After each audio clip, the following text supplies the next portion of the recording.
Hello and good morning everybody.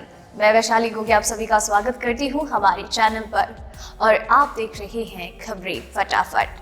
तो आइए दोस्तों, आपकी सुबह की शुरुआत करते हैं दिन भर की ताज़ा तरीन और गर्मा गर्म खबरों के साथ। आप तो जानते ही हैं कि कोरोना वायरस महामारी को हराने के लिए दुनिया भर में वैक्सीनेशन शुरू हो चुका है और ये वायरस भी वैक्सीन को हराने के लिए लगातार म्यूटेट करता जा रहा है। इसके अलावा भी देश की सुरक्षा, चाइना के साथ भारत के विवाद और किसान आंदोलन, जो भी राजनीतिकरण हमारे देश में हो रहा है, दुनिया भर में जितने भी मुद्दे देखने को मिल रहे हैं उनके बारे में हम आगे बात करेंगे वीडियो में।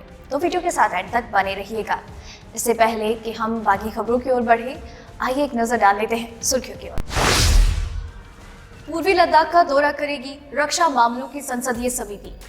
शरद पवार और राहुल गांधी भी टीम में शामिल। रिंकू शर्मा की हत्या की असली वजह क्या? अब दिल्ली पुलिस की क्राइम ब्रांच करेगी इस बारे में जांच। पिछले साल 265 बार आया भूकंप, हर दिन 3 बार कांपी भारत की भूमि। 15 फरवरी से खुलेंगे यूपी के यूनिवर्सिटीज और कॉलेज, सैनिटाइजेशन का काम शुरू। कोरोना वैक्सीन को लेकर एम्स का बड़ा बयान, 8 महीनों तक ही रहेगा वैक्सीन का असर। कोरोना वैक्सीन की पहली खुराक के बाद भी हो सकता है कोरोना संक्रमण, जानिए कैसे। 1 अप्रैल से पटरी पर दौड़ेंगी सभी ट्रेन। रेलवे का बड़ा फैसला, होली में बढ़ती डिमांड को देखकर लिया जा सकता है ये बड़ा फैसला। इस बैंक के ग्राहक 6 महीने तक नहीं निकाल पाएंगे कोई भी पैसा, आरबीआई ने कसा शिकंजा। जानिए क्या है पूरा मामला। जी हाँ दोस्तों, ऐसी और भी कई खबरें और अपडेट्स हैं जिनके बारे में हम आपको आगे वीडियो में बताएंगे, तो वीडियो के साथ आप एंड तक बने रहिएगा। इसी के साथ ही इस वीडियो को बनाने में मुझे बहुत मेहनत लगती है और आप भी पूरी मेहनत, प्यार और सब्र के साथ वीडियो को एंड तक देखते हैं, फिर इसे लाइक और शेयर करते हैं, अपने विचार हमसे साझा करते हैं। तो आपका ये प्यार और सपोर्ट ही है जो हमें मोटिवेट करता है बेहतरीन काम करने के लिए। तो इस मोटिवेशन को हमारे साथ यूं ही बरकरार रखिएगा। अब चलिए दोस्तों, खबरों की ओर बढ़ते हैं। रक्षा मामलों में संसद की स्थायी समिति पूर्वी लद्दाख में पैंगोंग और गलवान घाटी का दौरा करना चाह रही है और इस बारे में जानकारी शुक्रवार को दी गई। भाजपा के वरिष्ठ नेता जोएल ओराम की अध्यक्षता वाली इस समिति के द्वारा LAC का निरीक्षण किया जाएगा और किस तरीके की सिचुएशन है इस बारे में पूरी जानकारी जुटाई जाएगी। आपको बता दें कि उनकी ये यात्रा मई या जून के महीने में फिक्स की गई है और इस बारे में पहले ही बातचीत कर ली गई थी एक पूर्व बैठक में।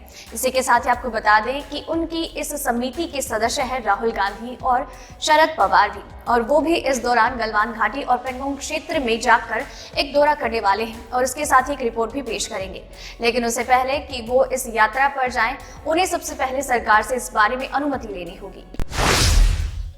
भारत में 16 जनवरी से वैक्सीनेशन की प्रक्रिया शुरू हो रही है और इसी के साथ ही लाखों लोगों को वैक्सीन लग भी चुकी है, लेकिन फिर भी विशेषज्ञों के द्वारा कोरोना वायरस के खिलाफ सजग और जागरूक रहने के लिए कहा गया है। दरअसल विशेषज्ञों का मानना यह है कि कोरोना वैक्सीन 2 डोज की है, जहां पर पहले और दूसरे डोज के बीच में एक लंबा वक्त है और इस दौरान पहले डोज के लगने के बावजूद भी कोरोना वायरस एक बार फिर से आप पर अटैक कर सकता है। इसलिए जरूरी मापदंडों और सुरक्षा के जो नियम बताए गए हैं उनका पालन करना चाहिए ताकि आप उस वायरस से सुरक्षित रह सके। क्योंकि विशेषज्ञों का कहना यह है कि वैक्सीन का पहली खुराक लेने के बावजूद जो एंटीबॉडी है वो किक करने में वक्त लगाती है और ऐसे में अगर आपकी बॉडी में एंटीबॉडी उपस्थित नहीं है तो वायरस आप पर अटैक कर सकता है और आपको बीमार कर सकता है। बस आपको इस वायरस से बचने के लिए कुछ एक सावधानियां बरतनी चाहिए और उसके बाद जब आप दूसरा डोज ले लेते हैं उसके साथ ही आपके अंदर वायरस के खिलाफ एंटीबॉडी बूस्ट होना शुरू होती है। और इसी के साथ ही आपको ये भी बता दें कि वैक्सीनेशन के साथ ही आपके शरीर में ये जो एंटीबॉडी बनती है, इसी के साथ ही देश में पहले चरण का वैक्सीनेशन लगभग पूरा हो रहा है और जल्द ही दूसरे चरण का वैक्सीनेशन भी शुरू होने वाला है। एम्स के निदेशक डॉक्टर रणदीप गुलेरिया ने शुक्रवार को कहा कि वैक्सीनेशन के बाद आपके शरीर में जो एंटीबॉडी बनती है वो लगभग 8 महीने या इससे ज्यादा वक्त के लिए आपके शरीर में उपस्थित रह सकती है। दरअसल विशेषज्ञों का कहना ये है कि आपके शरीर में जब दोनों डोज पहुंच जाती है तो उसके लगभग 14 दिनों के बाद आपके शरीर में एंटीबॉडी बनना शुरू होती है और ये एंटीबॉडी आपके शरीर में कितने वक्त तक रहेगी ये अभी तक पूरे तरीके से साबित नहीं हो पाया है, लेकिन फिर भी इस बारे में लगातार जांच पड़ताल की जा रही है। तो साथ ही में निदेशक रणदीप गुलेरिया ने ये भी कहा है कि आपके शरीर में ये एंटीबॉडी 8 महीनों तक या फिर इससे ज्यादा वक्त के लिए उपस्थित रह सकती है और आपके शरीर में कोरोना वायरस के खिलाफ मजबूत तौर पर एंटीबॉडी विकसित करती है। उत्तर प्रदेश की सरकार ने 15 फरवरी से कॉलेजेस और यूनिवर्सिटी को पूरे स्ट्रेंथ के साथ खोलने का फैसला ले लिया है। दरअसल केंद्र और राज्य सरकार के द्वारा सभी शैक्षणिक संस्थानों और हायर एजुकेशन के लिए जितने भी संस्थान मौजूद हैं, कॉलेजेस और यूनिवर्सिटीज, उनको एक बार फिर से फुल स्ट्रेंथ के साथ खोलने को लेकर आदेश जारी कर दिया गया है। जहां पर आपको बता दें कि पिछले साल 23 नवंबर और इस दौरान सरकार के द्वारा जितने भी दिशा निर्देश जारी किए गए हैं, उन्हीं के साथ बच्चों और स्टूडेंट्स को स्कूल कॉलेजेस में जाने की अनुमति होगी। इस दौरान खुद को सैनिटाइज करना और साथ ही में फेस मास्क का इस्तेमाल करने जैसे और सोशल डिस्टेंसिंग जैसे जरूरी मापदंडों का पालन करना अनिवार्य होगा। इसके अलावा पिछले साल 23 नवंबर 2020 से हायर एजुकेशन के स्कूल को खोल दिया गया था, लेकिन इस दौरान भी जो जरूरी मापदंड है उनका पालन करना अनिवार्य किया गया था। इस दौरान असेंबली हॉल में एक दूसरे के बीच में 6 फीट की दूरी और मास्क का उपयोग करना भी अनिवार्य किया गया था। लेकिन अब 15 फरवरी से उत्तर प्रदेश में एक बार फिर से सभी स्कूल और कॉलेजेस को पूरे स्ट्रेंथ के साथ खोलने के आदेश जारी कर दिए गए हैं और अब सोमवार यानी कि 15 फरवरी को स्कूल और कॉलेजेस खुलने वाले हैं, तो इससे पहले सभी जगह सैनिटाइजेशन का भी काम शुरू कर दिया गया है। आरबीआई ने एक और कोऑपरेटिव बैंक पर बैन लगाने का फैसला किया है और इस बैंक के बैन लगने के बाद 6 महीनों तक उस बैंक के ग्राहकों को कई सारी परेशानियों का सामना करना पड़ सकता है। दरअसल ये बैंक नासिक का कोऑपरेटिव बैंक है जिसको आरबीआई का ये बैन झेलना पड़ रहा है। दरअसल ये बैंक काफी बुरे हालातों में था और ऐसे में आरबीआई ने ये फैसला लिया है कि उन्हें इस बैंक को बैन कर देना चाहिए और इस दौरान 6 महीनों तक इसके ग्राहकों को कई सारी परेशानियों का सामना करना पड़ सकता है और इस दौरान इस बैंक के ग्राहक बिल्कुल भी पैसों का लेन देन नहीं कर सकते हैं।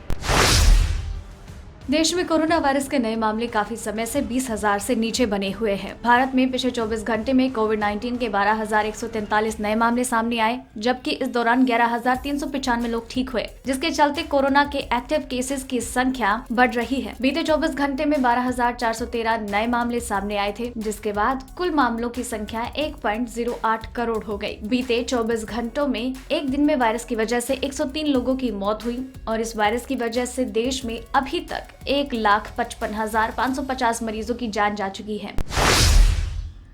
दिल्ली के मंगोलपुरी में रिंकू शर्मा नाम के युवक की हत्या के मामले को अब क्राइम ब्रांच को ट्रांसफर कर दिया गया। दिल्ली पुलिस की क्राइम ब्रांच अब इस मामले की जांच करेगी। दिल्ली के मंगोलपुरी में रिंकू शर्मा नाम के युवक की चाकू से गोदकर हत्या कर दी गई। इस हत्याकांड के बाद मंगोलपुरी पुलिस ने 5 आरोपियों को गिरफ्तार किया। रिंकू के परिवार ने शुक्रवार को दिल्ली पुलिस से सुरक्षा की गुहार लगाई। मामले में नाजुक स्थिति को देखते हुए इलाके में भारी सुरक्षा के इंतजाम किए गए हैं।